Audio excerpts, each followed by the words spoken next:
எதிர்நீச்சல் சீரியல்ல குணசேகரன் அவருடைய ஆட்டம் இனிமேல் தான் அடங்கவே போகுதுன்னே சொல்லலாம். கொண்டாட்ட போறாங்க பார்த்தீங்கன்னா ரசிகர்கள். ஸோ அதை பற்றின ப்ரொமோ வந்து ரிவ்யூ பண்ணி பார்க்க போகிறோம் இப்போ இந்த வீடியோவில். ஹாய் ஹலோ வணக்கம்.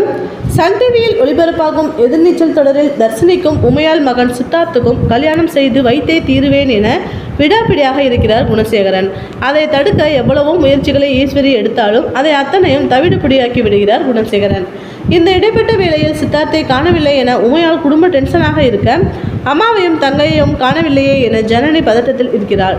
அவளை ராமசாமி ஆட்கள் கடத்தி சென்றபோது ஸ்பெஷல் ஆபீசர் கொன்றவை வந்து காப்பாற்றுகிறார்.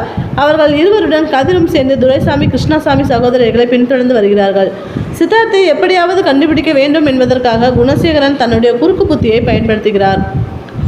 கதிர் சித்தார்த்தை கடத்தி வைத்திருக்கும் இடத்திற்கு சக்தி செல்ல அவனை பின்தொடர்ந்து கரிகாலன் செல்கிறான். சித்தார்த்தை சக்தி அடுத்து உமையாளிடம் தைரியமாக பேச சொல்லும் போது அதை கரிகாலன் அவனுடைய போனில் வீடியோ எடுத்து விடுகிறான். சக்தி தன்னை பின்தொடர்ந்து வந்த கரிகாலனுடன் சண்டை போடுகிறான். இதுதான் கடந்த எதிர்நீச்சல் எபிசோடில் ஒளிபரப்பான கதை.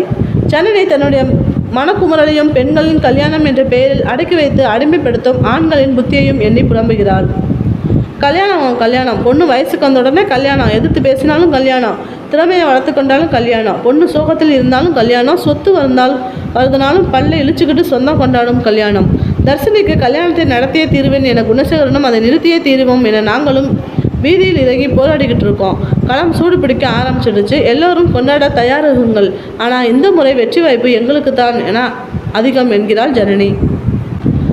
ஜனனியின் இந்த ப்ரமோவை பார்க்கையில் விரைவில் குணசேகரனின் ஆட்டம் அடங்கப் போகிறது என்பது தெரிகிறது.